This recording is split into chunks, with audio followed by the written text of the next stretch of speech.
15 महीना मेरे को हो गए हैं कि 5 दिन की छुट्टी के लिए एक्सीडेंट हुआ था। मैं पंजे की जो हड्डी है वो काफ़ी चकनाचूर हो गया। एक इंसान जब ठीक रहता है ना तो सब उसका हाल पूछते हैं, और इंसान का जब बुरा समय चलता है ना तो कोई हाल नहीं पूछता। हेलो दोस्तों, ब्लॉग मेरा में आपका स्वागत है। और मैं आज बताना चाहता हूँ कि अपने ब्लॉगिंग में कि मैं हमेशा शॉर्ट वीडियो में अपना ड्रेसिंग कराने के लिए जाता हूँ बार बार हॉस्पिटल। एक्चुअली क्या 17 जुलाई 2024 को मेरा एक्सीडेंट हुआ था। मैं 5 दिन की छुट्टी के लिए दिल्ली से अपने घर आया था, होम टाउन को आया था। फिर उसके बाद मैंने मार्केटिंग करने चला गया। मार्केटिंग की वजह से कुछ लड़कों ने जो जिग जैग ड्राइविंग करते हैं, बाइक ड्राइविंग जिसे बोलते हैं गांव में, लहरिया कट बाइक चला रहे हैं, उन्होंने आकर मेरी बाइक को ठोक दिया, और जिसकी वजह से मेरे पंजे की जो हड्डी है वो काफ़ी चकनाचूर हो गया एक्सीडेंट की वजह से।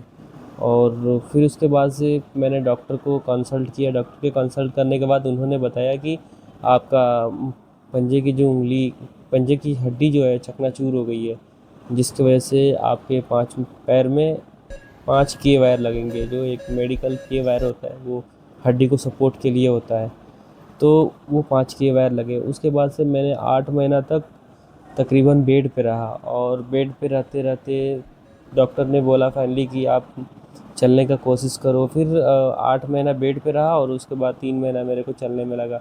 फिर भी क्लियर पहले जैसे चल नहीं पा रहा था, क्योंकि लंगड़ लंगड़ के चल रहा था। उसके बाद मेरा जो मैं चला गया, दिल्ली चला गया काम के लिए, और डॉक्टर बोला कि आपका ज़ख्म ठीक हो गया है, आप चले जाइए। फिर वहाँ जाने के बाद वहाँ पे जाता हूँ, फिर देखता हूँ मेरा ज़ख्म ठीक नहीं हो रहा है। फिर 5 महीना 4 महीना वहीं पे वेट किया, और डॉक्टर को दिखाया, एम्स में दिखाया, सफदरजंग में दिखाया, और प्राइवेट अलशिफा हॉस्पिटल में दिखाया। तो उन्होंने बोला कि बोन ग्राफ्टिंग करना पड़ेगा, क्योंकि एक जगह से हड्डी निकाल कर दूसरी जगह लगाना पड़ेगा। फिर फाइनली मेरा दिमाग काम नहीं किया, तो मैं अपने फैमिली को फ़ोन किया, वाइफ को फ़ोन किया। तो उन्होंने बोला कि ठीक है आप घर पे आ जाओ, जो होगा यहीं देखेंगे। उसके बाद से मैं आ जाता हूँ यहाँ पे। यहाँ आने के बाद जिस डॉक्टर से मैंने ट्रीटमेंट कराया था उस डॉक्टर से मिला, और वो उन्होंने बोला कि कुछ नहीं है, कोई प्रॉब्लम नहीं है, ड्रेसिंग से ठीक हो जाएगा। मैंने 2 महीना फिर ड्रेसिंग कराना स्टार्ट कराया। फिर भी घाव ठीक नहीं हो रहा है।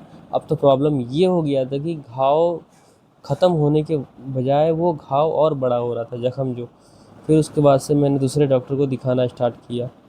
3-4 डॉक्टर्स लोग से कंसल्ट किया। उसके बाद उन्होंने बोला कि नहीं, आपकी हड्डी जो है डेड कर गई है, और हड्डी को निकालना पड़ेगा वहाँ पे। तो लास्ट में मेरे को, मैं मोतिहारी जो डिस्ट्रिक्ट है मेरे डिस्ट्रिक्ट से बराबर में, डॉक्टर से मिला, और उन्होंने काफ़ी मतलब अच्छा एडवाइस दिया। लगा कि हाँ हम किसी डॉक्टर से मिल रहे हैं, बिहेव बाई। उनके पास फिर मैंने ऑपरेशन कराया, और ऑपरेशन कराने के बाद मेरी हड्डी निकल गई। और अभी फिर मैं बेड पे हूँ, ताकि इंतज़ार कर रहा हूँ कि मेरा ज़ख्म ठीक हो जाए, तो फिर मैं जैसे तैसे अपना चलूँ, क्योंकि चल तो नहीं पाता हूँ, और वॉकर से मैं चलता हूँ, और मेरे पैर पूरे बैंडेज लगे हुए हैं। तो इस ब्लॉगिंग में मैं यही बताऊंगा, मेरे ब्लॉगिंग में जो भी लोग देखें, जितने भी लोग देखते हैं, मैं यही कहूँगा, उनसे यही रिक्वेस्ट करता हूँ कि बाइक सेफ़ चलाएं, कोई भी ड्राइविंग सही से चलाएं, और ओवर कॉन्फिडेंस से नहीं चलाएं। क्योंकि आप एक आदमी के मस्ती की वजह से, कोई मजबूर इंसान, कोई इंसान किसी काम से जाता है, या कोई हॉस्पिटल जाता है, या कोई स्कूल जाता है, या किसी के लिए घर पे दवा लाने जाता है, तो उसके साथ ये हादसा हो जाता है। तो वो तो उसके घर वाले इंतज़ार करते हैं कि भाई दवा लाने गया है या कुछ लाने गया है, लेकिन फ़ोन से मालूम चलता है कि उसका एक्सीडेंट हो जाता है। तो ये रिक्वेस्ट करूँगा कि आप लोग प्लीज़ ऐसा बाइक नहीं चलाएं, ऐसा ड्राइविंग नहीं करें जिसकी वजह से दूसरे को क्षति हो। और एक्चुअली क्या है कि इंसान जब ठीक रहता है ना तो सब उसका हाल पूछते हैं, और इंसान का जब बुरा समय चलता है ना तो कोई हाल नहीं पूछता है। तो मैं ब्लॉगिंग भी कर रहा हूँ क्योंकि मेरे को कोई काम है नहीं, और ना ही मैं चल सकता हूँ, ना ही कुछ कर सकता हूँ, तो इसलिए मैं ब्लॉगिंग स्टार्ट किया। अब देखता हूँ, ब्लॉगिंग करूँगा, और आप लोग का सपोर्ट चाहिए। और प्लीज़ अगर चैनल पर नए हैं तो लाइक एंड सब्सक्राइब कर दीजिए। मिलते हैं नेक्स्ट ब्लॉग में, तब तक के लिए धन्यवाद। आप अपना ख्याल रखें।